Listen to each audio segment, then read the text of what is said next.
రామాభ్యాం నమః. మనము మహాకవి శ్రీ వాల్మీకి మహర్షి విరచిత శ్రీమద్ రామాయణంలో బాలకాండంలో 9వ సర్గము అంటే పుత్ర సంతాన ప్రాప్తికై ఋష్యశృంగ మహర్షిని పిలిపించుట అవసరమని పలికి సుమంత్రుడు రోమపాదుని వృత్తాంతమును దశరథునకు తెలుపుట. మంత్రియు సారథి అయిన సుమంత్రుడు మహారాజు రాణులతో పలికిన మాటలు విని ఏకాంతముగా ఆయనతో ఇట్లన్నాడు: పుత్రప్రాప్తికై వశిష్ఠాది మహర్షులు మీకు ఉపదేశించిన అశ్వమేధ యాగ విషయమును నేను ఇదివరలో ఇతిహాస రూపమున వినియుంటిని. ఓ రాజా, భవిష్యత్ సంఘటనలను దర్శింపగల సనత్కుమార మహర్షి మీకు పుత్రప్రాప్తిని గురించి ఋషుల సమక్షంన ఈ కథను తెలిపియుండెను. కశ్యప మహర్షి పుత్రుడు విభండకుడు. అతనికి ఋష్యశృంగుడు అనే పుత్రుడు కలిగి ఖ్యాతికెక్కాడు. ఆ ఋష్యశృంగ మహర్షి నిరంతరము తండ్రి అయిన విభండకుని అనుసరించి వనములలోనే సంచరించుట వలన ఆయనకు ఆ వనములు, అచ్చడికి వచ్చి వెళ్ళు ఋషులు తప్ప మరి ఒక ప్రపంచమే తెలియదు. ఓ రాజా, ధర్మశాస్త్రజ్ఞులచే తెలుపబడి లోక ప్రసిద్ధమైన బ్రహ్మచర్యము 2 విధములు. ఋష్యశృంగుడు ఈ 2 విధములైన బ్రహ్మచర్యములను నడుపగలడు. అగ్ని కార్యములను ఒనర్చుచు ప్రసిద్ధుడైన తండ్రిని, గురువులను సేవించుచు మొదటి బ్రహ్మచర్యమును పాటించుట ద్వారా ఋష్యశృంగుడు కొంతకాలము గడిపాడు. ఈ కాలమునందే పరాక్రమవంతుడు మహాబలశాలి అయిన రోమపాదుడు అంగరాజ్యమునకు ప్రభు అయ్యాడు. ఆ రాజు ఒకప్పుడు ధర్మము తప్పినందు వలన ఆ రాజ్యమునందు అంతటను చాలా కాలము అనావృష్టి ఏర్పడింది. అది సమస్త ప్రాణులకు భీతి కొల్పే విధంగా ఉన్నది.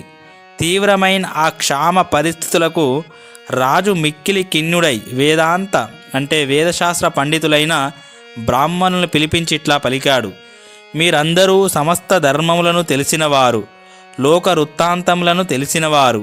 ఈ అనావృష్టికి కారణమైన నా పాపములు తొలగుటకై తగు ప్రాయశ్చిత్తములను, వాటి నియములను దయతో తెలుపండి. వేద పండితులైన ఆ బ్రాహ్మణులు ఇట్లు చెప్పారు: ఓ రాజా, విభండక సుతుడైన ఋష్యశృంగ మహర్షిని ఏ విధంగానైనా ఇచ్చటికి రప్పించాలి. అట్లా ఋష్యశృంగుడిని పిలిపించి బాగుగా సత్కరించి ఆయనకు మీ కుమార్తె అయిన శాంతనిచ్చి నిర్విచారముగా వివాహము చేయాలి అన్నారు. అప్పుడు రాజు బ్రహ్మచర్య వ్రతనిష్టలో ఉన్న ఆ మహర్షిని ఇచ్చటికి రప్పించుట ఎట్లా అని ఆలోచనలో పడెను. అప్పుడు అంతటా ధీమంతుడగు ఆ రాజు మంత్రులతో ఆలోచించి ఋష్యశృంగుణ్ణి తీసుకొని వచ్చుటకై బ్రాహ్మణులను పంపుటయే తగును అని భావించి పురోహితుణ్ణి, మంత్రులను సత్కరించి పంపుటకు నిశ్చయించుకున్నాడు. వారు రాజు మాటలు విని కలవరపడి వినమ్రులై, రాజా, విభండక మహర్షి అనిన మాకు భయము, కావున మేము అచడికి వెళ్ళజాలము, కానీ ఋష్యశృంగుని రప్పించే ఉపాయమును తెలిపెదము అని రాజుకు నచ్చజెప్పారు.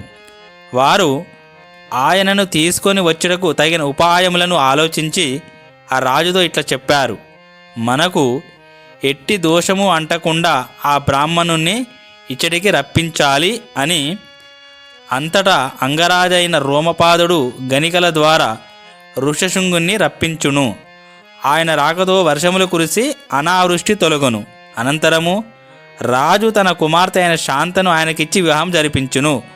ఋష్యశృంగుడు మీకును అల్లుడే. ఆ పుణ్యాత్ముని రాకతో మీకు పుత్రులు కలుగుదురు. సనత్కుమారుడు తెలిపిన ఆ వృత్తాంతం అంతయు ఇప్పుడు మీకు తెలిపితిని. అందులకు దశరథుడు సంతసించిన వాడై రోమపాదుడు ఋష్యశృంగుణ్ణి అంగదేశమునకు రప్పించిన రీతిని వివరించువని సుమంత్రునితో పలికెను. వాల్మీకి మహర్షి విరచితమైన ఆది కావ్యమైన శ్రీమద్ రామాయణం నందలి బాలకాండం నంది 9వ సర్గము సమాప్తము. 10 సర్గము అంగదేశమునకు ఋష్యశృంగుడు రావడం. రాజు కోరికపై సుమంత్రుడు ఇట్లు చెప్తున్నాడు: మహారాజా, రోమపాదుని మంత్రులు ఋష్యశృంగుని రప్పించిన రీతిని తెలుపుతున్నాను వినండి. అమాత్యులతో కూడి ఉన్న పురోహితుడు రోమపాదునితో ఇట్లనెను: మేము తెలిపిన ఈ ఉపాయం వలన ఎట్టి అపాయము జరగదు. ఋష్యశృంగుడు వనమున నివసించువాడు. అతడు తపస్సునందును వేద అధ్యయమునందును నిమగ్నై ఉంటాడు. అతడు స్త్రీల స్వరూపమును గూర్చి గాని ఇంద్రియ సుఖములను గూర్చి కానీ ఎరుగడు.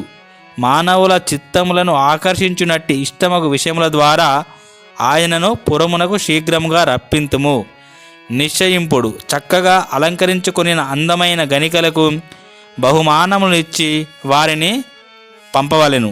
వారు అచడికి వెళ్ళి వివిధ ఉపాయములతో ఋషశృంగుని ఆకర్షించి తీసుకొని వస్తారు. రోమపాదుడు పురోహితుని సూచనలను ఆమోదించెను. పిమ్మట పురోహితుడు మంత్రులు ఆ విధముగా చేసిరి. వారి ఆదేశముల ప్రకారము వారంగ నలును ఆ మహావనమున ప్రవేశించిరి.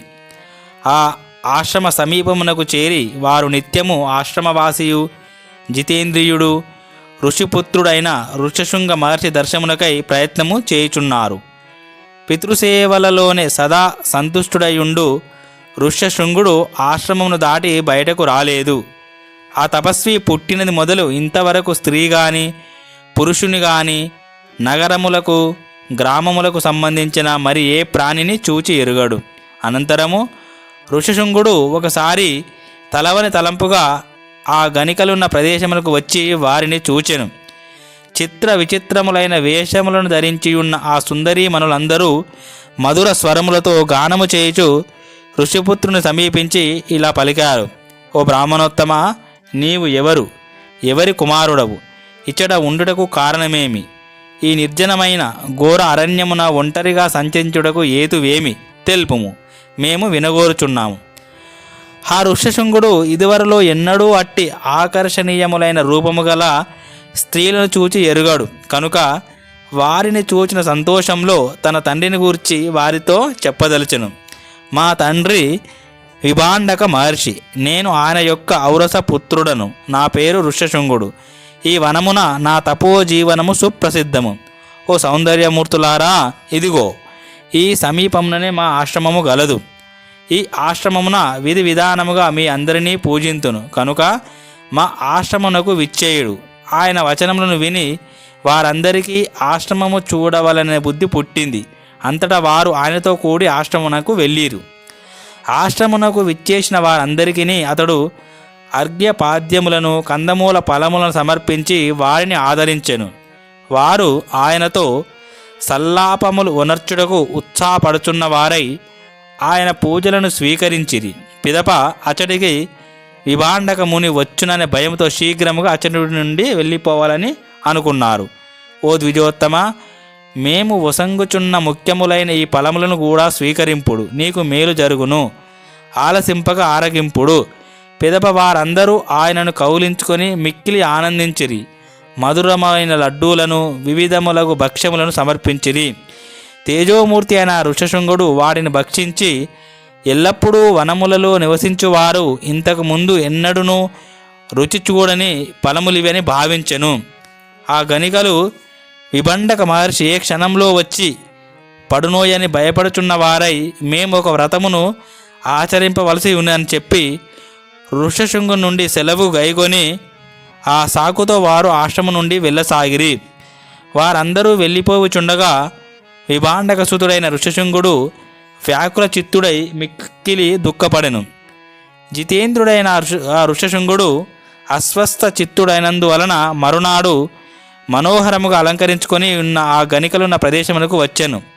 తమ కడకు వచ్చుచున్న ఆ విప్రుని చూచిన వెంటనే వారు సంతోషంతో పొంగిపోయిరి.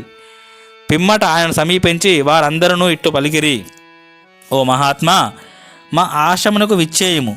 అచ్చట ఇచ్చటి కంటేను ఘనముగా మీకు సత్కారము జరుగును అని వారు ఆయనతో పలికిరి. హృదయంగమములైన వారి మాటలను విని అతడు వారి వెంట పోవాలనుకున్నాడు.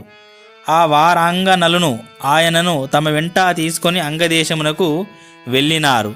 మహాత్ముడైన బ్రాహ్మణోత్తముడు అంగదేశమున కాలు మోపినంతనే వరుణదేవుడు లోకమునకు ఆహ్లాదమును గూర్చుచు వర్షమును కురిపించాడు.